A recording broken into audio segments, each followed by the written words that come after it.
cientistas estão dividindo em duas teorias a origem do universo e a teoria do Big Bang. As pessoas falam, não, mas o Big Bang, por exemplo, ele aconteceu, é um fato. Não, não é um fato, ainda é uma teoria, é uma proposta. Essa proposta funciona mais ou menos assim. Imagina que tenha havido uma grande explosão alguns bilhões de anos atrás. A proposta é cerca de 14 bilhões de anos atrás. Dessa grande explosão, formaram-se as estrelas e tudo que a gente tem no universo, inclusive eu e você, somos resultados desse Big Bang. O grande problema que nós temos com isto é que, com o passar do tempo, esse calor dessa explosão, ele foi diminuindo, diminuindo, diminuindo, até chegar a uma temperatura muito pequena hoje, que é o que nós chamamos de radiação de fundo. Então, se nós pudéssemos medir essa temperatura hoje e soubéssemos quanto de temperatura esteve no começo, nós teríamos condição de calcular a idade do universo. A pergunta é, já foi feito isso? Claro que já. Daí o fato do universo ter cerca de 14 bilhões de anos.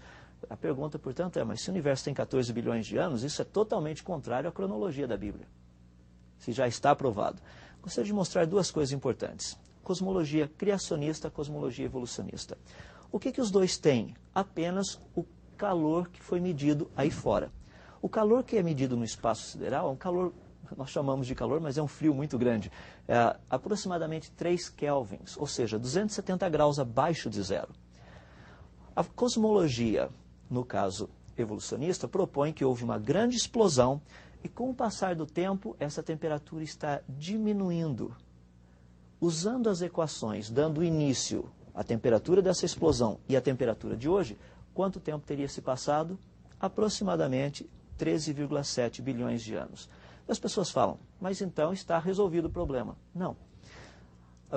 No caso, a cosmologia criacionista, a proposta seria a seguinte. Se o universo foi criado a 0 kelvins, ou seja, zero absoluto, quanto tempo teria se passado, dado a quantidade de estrelas e o calor que essas estrelas estão colocando no universo, quanto tempo teria se passado para que ele atingisse a temperatura de 3 kelvins, 270 graus abaixo de zero? Usando as mesmas equações que nos deram 13,7 bilhões de anos, agora nós mudamos a condição inicial, isso nos daria de 10 a 13 mil anos. São as mesmas equações. Só mudou a interpretação de como tudo começou. Nós só temos um fato. O que é interessante é que nós não temos ainda equipamento suficiente para medir se essa temperatura está subindo ou se ela está diminuindo. Se a temperatura está aumentando, a cosmologia evolucionista está errada. Se ela estiver diminuindo, a cosmologia criacionista está errada. Então, mais alguns anos, nós teremos condição de observar isso. Agora, apenas para terminarmos essa parte do universo, que é interessante, que nós temos a parte de termodinâmica, que nos diz que a tendência normal de todas as coisas é de ir do organizado para o desorganizado. A única coisa que vai do desorganizado para o organizado é a teoria do Big Bang. Tudo que nós observamos no universo vai no sentido contrário. Do desorganizado para o organizado. Eu até brinco com o pessoal, porque se a teoria do Big Bang está certa, ou seja, de uma grande explosão, coisas boas saem, se você não está satisfeito com o seu carro, qual a teoria? Exploda o seu carro. A tendência é que as peças vão cair e se acomodar de uma forma que ele vai se tornar um carro melhor. Se a sua casa não está boa, é só explodir a casa, que os tijolos, a madeira, tudo que tem lá vai se organizar de uma forma melhor. Não é assim que nós vemos. Não existe nenhuma explosão conhecida até o presente momento que produza ordem. A única é a proposta do Big Bang. Então, existe um questionamento alto nisso daí. Para terminarmos, gostaria de deixar para vocês pensarem um pouquinho, terminarmos essa parte do universo, só para você refletir. No ano de 1969, foi tirada uma foto do espaço e havia uma pequena estrelinha. Em 1987, essa estrela explodiu. O que é interessante nisso? Ela ficou chamada de 1987A. O que é interessante é que essa estrela que foi fotografada em 1969, ela já não existia. Ela já havia explodido alguns séculos atrás. É que a luz dela somente chegou até nós em 1987. Com essa questão da morte e envelhecimento das estrelas, podemos dizer que o universo ainda existe? Nós não sabemos. Cientificamente falando, nós não sabemos se o universo ainda existe. Porque e se ele já deixou de existir e a informação, ou seja, a luz não chegou até nós? Questões que são levantadas. Eu acho fascinante porque pensando nessas coisas, as pessoas geralmente olham como se a questão do universo estivesse plenamente estabelecida. E não está. Deixa eu falar um pouquinho a respeito da questão da vida, do aparecimento da vida. O universo é bem questionável, dá para a gente ver que dá para ter uma idade de aproximadamente 10 a 13 mil anos, é perfeitamente científico, compatível com a informação que nós temos aí fora.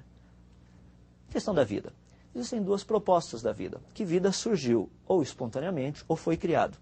Surgiu espontaneamente, de acordo com a teoria da evolução, um único ser vivo produziu toda essa quantidade muito grande de vida que nós temos hoje em dia.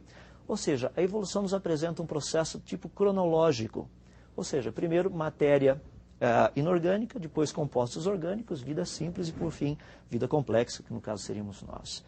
No caso criacionista, não. A proposta é um pouquinho diferente. É que tanto matéria inorgânica quanto vida complexa surgiram simultaneamente. Processo de criação.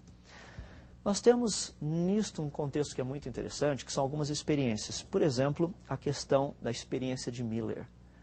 Miller pegou um aparato, colocou ali dentro alguns elementos químicos, amônia, metano, hidrogênio molecular e vapor d'água, produziu uma descarga elétrica e o que aconteceu? De repente você olha um negócio e tinha algo lá dentro que são aminoácidos. Disto surgiu a ideia de que essa é uma experiência que prova que vida pode ter surgido espontaneamente. O problema é que essa experiência não foi feita nem naturalmente nem espontaneamente. Exatamente como o criacionista propõe. Ela foi desenhada, foi planejada. Ela prova que vida inteligente consegue transformar matéria inorgânica em compostos orgânicos. Questão da complexidade da vida. O DNA humano é extremamente complexo. Só para você ter uma ideia, cada célula humana tem um DNA. Se nós pegarmos e juntarmos todos esses pedacinhos, nós teríamos mais ou menos uma fita de 2,10 metros de altura. Uma pessoa que tenha mais ou menos 1,75 m e um peso de cerca de 75 a 80 quilos, ela teria cerca de 100 trilhões de células no seu corpo. Junta todos os pedacinhos, todos os DNAs, você teria uma linha fininha que daria para ir daqui até a Lua 550 mil vezes. Isso é o material genético dentro de um ser humano. Para aqueles que acham que isso é simples, eu gostaria de pedir para que realmente você reavaliasse os seus conceitos. É extremamente complexo. Não somente isso, essa complexidade é tal que Michael Denton, no seu livro Evolução, uma Teoria em Crise, disse o seguinte: a complexidade da mais simples célula conhecida é tão grande que é impossível aceitar que tal objeto possa ter sido colocado junto rapidamente por algum tipo fantástico, altamente improvável de evento. Tal fenômeno seria indistinguível de um milagre. O que ele está querendo dizer com isso é que a teoria da evolução nada mais passa do que uma proposta de um grande milagre. Simplesmente um milagre. Só que um milagre sem Deus. Dentro dessa área, nós tratamos nas questões que as pessoas falam de comparações de distâncias genéticas. Deixa eu dar um exemplo bem prático para vocês sentirem um pouquinho a coisa. Foi feito um estudo do citocromo C. Pegaram 47 formas de vida. Uma delas, a cobra cascavel. Quem tem o citocromo C mais parecido com o da cobra cascavel? Da análise feita, nós, os seres humanos. Seria perfeitamente viável dizermos que nós viemos das cobras. O que não é muito difícil de acreditar de uma certa forma. Eu brinco muito com as pessoas quando Jesus disse o seguinte: raça de víboras, quem vos induziu a fugir da ira vindoura? Olhando do citocromo C, ele estava perfeitamente correto. Ou seja, quando nós comparamos distâncias genéticas, nós comparamos o que com o que? O todo ou apenas partes? Quando nós vemos a ciência evolucionista, ela compara partes. Comparando-se partes, eu posso comparar o que eu quiser com o que eu quiser. O que nós vemos dentro de estudos sérios feitos na área, por exemplo, de DNA e RNA, como no caso do Dr. Colin Patterson, a proposta deles foi o seguinte: depois de um estudo muito grande feito com formas de vidas, ele disse o seguinte: não existe nenhum traço de evidência a nível molecular para a tradicional sequência apresentada pela evolução, ou seja, vida marinha primitiva, depois peixe, anfíbio, réptil e mamífero. Cada categoria de organismos parece ser quase que igualmente isolada. Mas a evolução continua fazendo a proposta dela que as coisas aconteceram. Então eu gostaria de dar 2 princípios apenas para avaliarmos: microevolução e macroevolução. Microevolução trata de uma mudança pequena dentro de uma mesma espécie. Macroevolução trata de uma espécie chegando a ser uma outra espécie, de uma surgindo uma outra. Só para termos uma ideia, aqui tem uma ilustração, você tem microevolução, são os répteis ali embaixo. Macroevolução, você tem uma mudança de réptil até uma ave. O que é interessante é que os criacionistas aceitam a microevolução, mas não aceitam a macroevolução. Muito interessante nisso, que há cerca de 15 anos atrás foi feita a seguinte proposta. Se você pega, por exemplo, um réptil, esse réptil tem um filho. Aqui nasce um outro réptil com uma pequena variação na pata dianteira. Ele está passando por uma microevolução. Daí esse daqui tem um outro filho. Passa por mais uma pequena microevolução na pata dianteira. Daí se tem mais um filho, passa por uma microevolução na pata dianteira. Ou seja, você tem 4 gerações, cada uma delas passando por uma microevolução. Então você tem os 4. Imagina que você tem os 4 juntos e de repente aparece um animal predador. Qual dos 4 estaria melhor capacitado para a fuga? A resposta é o primeiro, o original. Ou seja, pela evolução, a evolução jamais teria condição de acontecer, porque sempre o melhor capacitado é o original.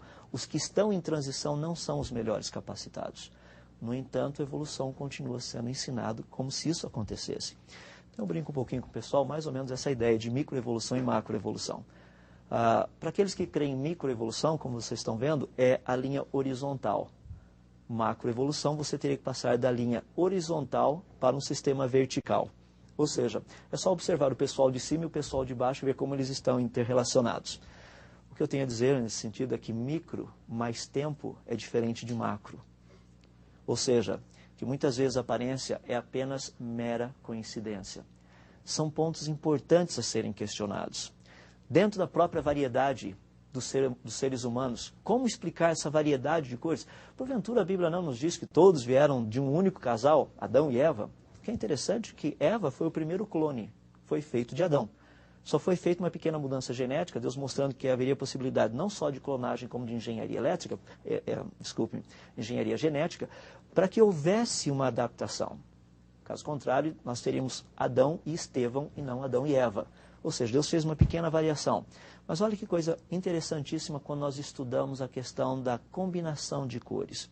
A pergunta é qual seria, portanto, a cor do casal inicial, dado toda a variação de cores que nós temos no planeta a nível de raça humana. Isso nos é ensinado através da área de genética, trabalhando com a parte que nós temos do que nós chamamos de emão-eminho. Ou seja, você vai juntando esses vários fatores. O que é fantástico é que se você chega num ponto que você tem o negro e o branco, para você chegar nessas duas extremidades, Adão e Eva teriam que ter essa cor, praticamente que é a cor do solo, a cor da terra. É mais ou menos a cor do pele vermelho americano. Nesse caso, você teria condição de ter material genético tanto para produzir o negro quanto o branco. Se Adão e Eva fossem negros, jamais nós teríamos os brancos no planeta. Se eles fossem brancos, nós jamais teríamos os negros. E eles não eram de cores diferentes, porque Eva tinha o mesmo material genético de Adão. O que é interessante é que o nome Adão, no hebraico, significa da terra ou da cor da terra. Até nos pequenos detalhes, a gente vê como a boa ciência mostra claramente que a Bíblia tem toda a razão. Ela é coerente e é consistente. Não somente isso, dentro do contexto de vida, quando nós olhamos algumas coisas a nível de comparação, o criacionismo, por exemplo, propõe que Deus criou todas as coisas. A evolução diz que elas surgiram espontaneamente, que matéria inorgânica produziu vida. Mas existe uma lei, a lei da biogênese, que diz que vida gera vida. O embasamento está na proposta criacionista, que Deus, um ser vivo, criou seres vivos. Aonde está a base, no caso da teoria da evolução? Também a proposta com respeito ao desenvolvimento da vida, que os criacionistas propõem que vida normalmente tende para caos e desorganização, ou seja, Deus criou tudo perfeito, completo, complexo, diversificado, pronto. Com o passar do tempo, isso iria se deteriorar. O evolucionismo propõe que não, diz que com o passar do tempo iria melhorar. O problema é que nós temos a segunda lei da termodinâmica, que diz que a tendência normal de todos os sistemas biológicos ou não, a tendência é de ir do complexo para o simples, do melhor para o pior. A lei científica, mais uma vez, dá base para o criacionismo. Também a questão da propagação da vida. A proposta criacionista diz que os seres vivos são agrupados geneticamente em espécies distintas. A evolução propõe que de uma única espécie, ou de um único ser, foi surgindo outros e nós teríamos essa variedade de espécies. O grande problema é a lei de Mendel, que diz que mudanças genéticas ocorrem apenas dentro de um limite. Ou seja, não existe material genético sendo criado, existe apenas variação, mudança de posicionamento do material genético. Mais uma vez, a questão toda voltada para o criacionismo.